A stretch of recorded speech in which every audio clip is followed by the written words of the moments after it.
What happens when a beloved British acting legend sits down for what should be a friendly chat about his latest film, only to find himself under attack from a talk show host who seems determined to tear him down? In just 34 seconds, one reckless comment would transform a respected television presenter into the most hated woman in Britain and send shockwaves through the entertainment industry that are still being felt today. Michael Caine adjusted his tie as he settled into the bright orange sofa of the Loose Women's studio. The legendary actor, known for his roles in countless films from The Italian Job to The Dark Knight, had agreed to appear on the popular daytime show to promote his new autobiography. What should have been a pleasant 20-minute chat was about to become one of the most explosive moments in British television history. The studio audience applauded warmly as the cameras rolled live across the nation. Sitting opposite Michael were the four panelists: Denise Welch, the outspoken former Coronation Street actress who had made a name for herself with controversial opinions; Ruth Langsford, the seasoned presenter trying to keep things professional; Colleen Nolan, nervously fidgeting with her notes; and Jane Moore, who seemed to sense the tension building in the air. "So Michael," Denise began with a smile that didn't quite reach her eyes, "your new book talks about your humble beginnings. You grew up poor in South London, didn't you?" Michael nodded graciously. "That's right, Denise. My father worked in a fish market, and my mother cleaned houses. We didn't have much, but we had love and respect for one another. Those values shaped who I became." "How inspiring," Ruth chimed in supportively. "And look where you are now. A true rags to riches story." But Denise wasn't finished. Her tone shifted slightly, becoming more pointed. "Yes, but some might say you've forgotten where you came from. Living in your mansion, haven't you become part of the elite you once looked up at from below?" The question caught Michael off guard, but he maintained his composure. "I've never forgotten my roots, Denise. Success doesn't change who you are inside. I still remember what it was like to go hungry as a child." "Oh, please," Denise scoffed, rolling her eyes dramatically. "You live in a multi-million-pound house now. You probably spend more on a bottle of wine than most people earn in a month. How can you possibly relate to ordinary working people anymore?" The studio fell silent. Jane Moore shifted uncomfortably in her seat, while Colleen looked mortified. Ruth tried to intervene.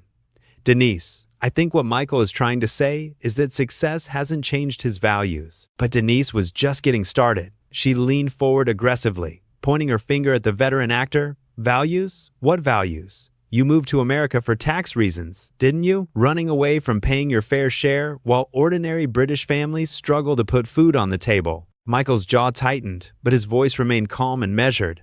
"I moved to America for work opportunities, Denise, and I've always paid every penny of tax that I owe, wherever I've lived. I resent the implication that I've somehow cheated the system." "Resent it all you like," Denise shot back, her voice rising. "The fact remains that while you were living it up in Hollywood, real people back home were suffering through austerity, but I suppose that doesn't matter when you're dining with movie stars and politicians." The audience began to murmur disapprovingly. Several people could be heard making comments about Denise's behavior, but she seemed oblivious to the growing hostility in the room. Jane Moore finally spoke up, her voice tight with embarrassment. "Denise, I think we should focus on Michael's incredible career achievements rather than his personal finances." But Michael raised his hand gently. "No, it's all right, Jane. I'm happy to address this." He turned to face Denise directly, his famous voice taking on a steelier edge. "I've worked for over 60 years in this business, Denise.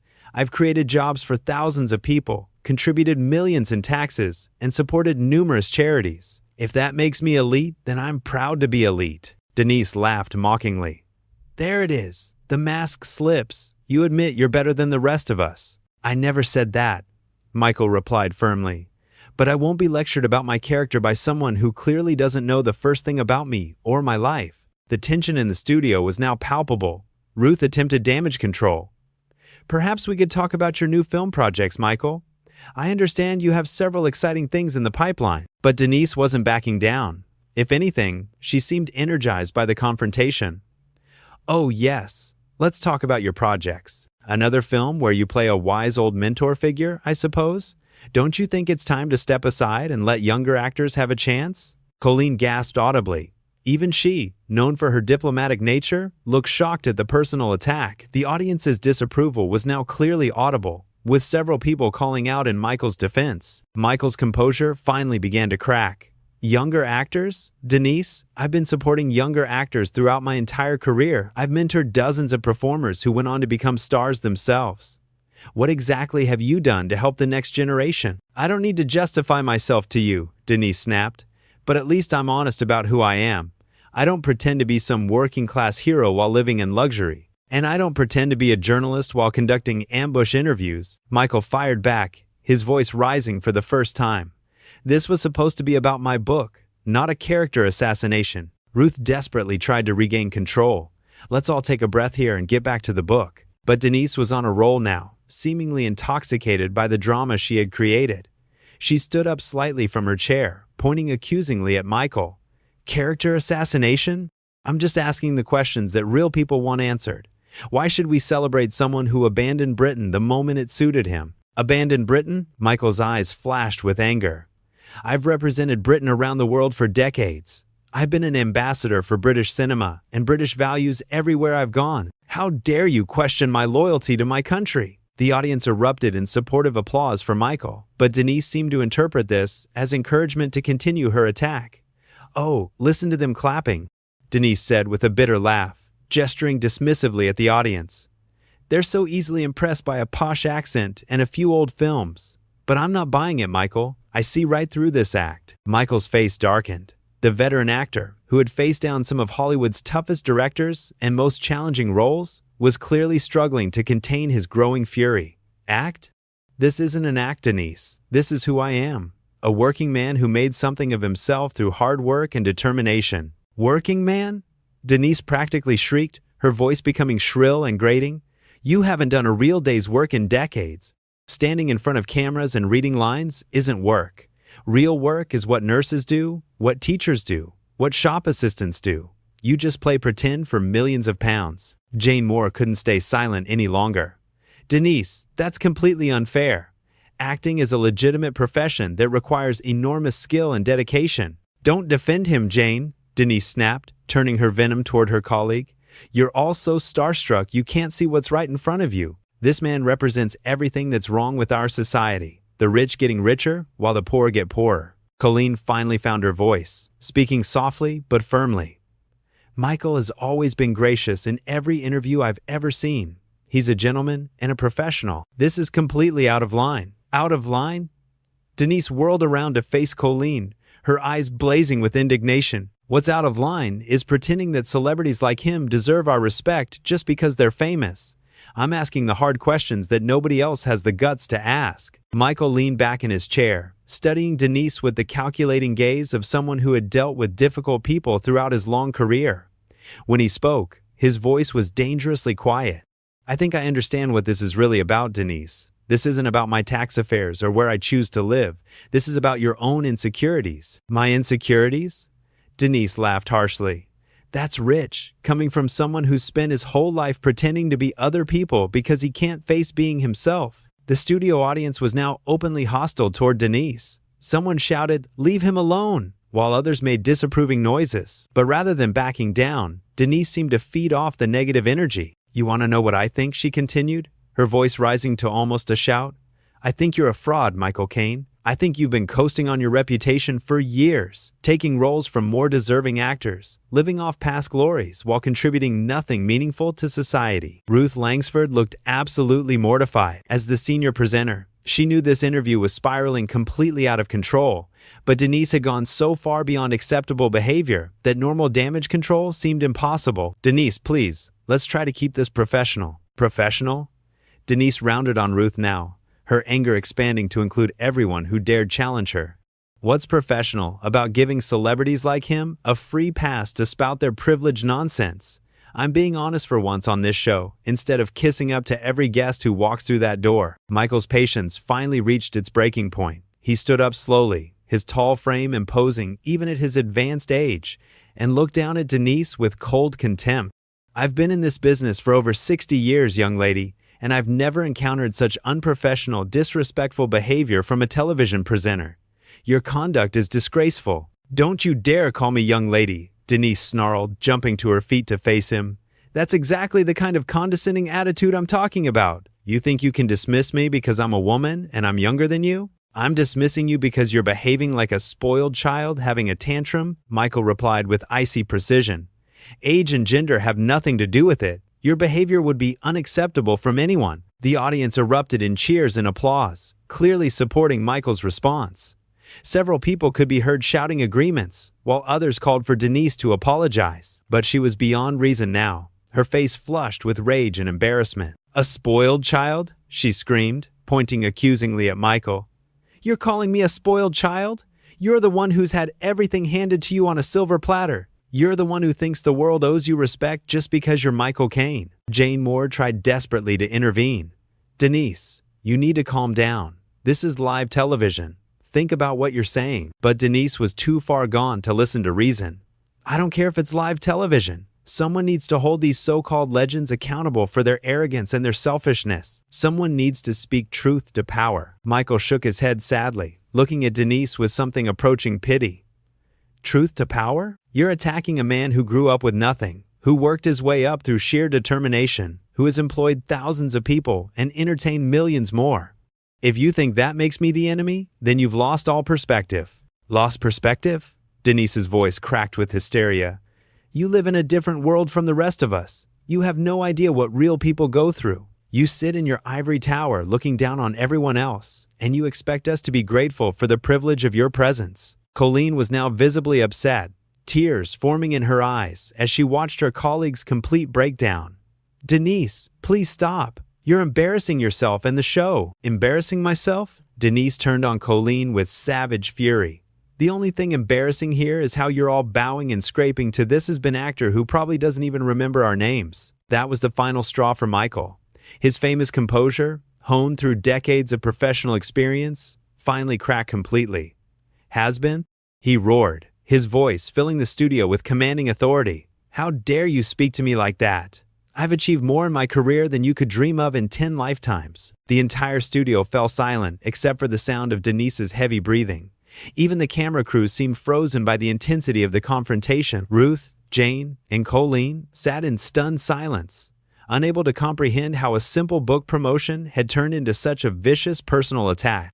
For a moment that seemed to stretch on forever, the only sound in the studio was the quiet hum of the television cameras still rolling, capturing every second of this catastrophic interview for the nation to witness.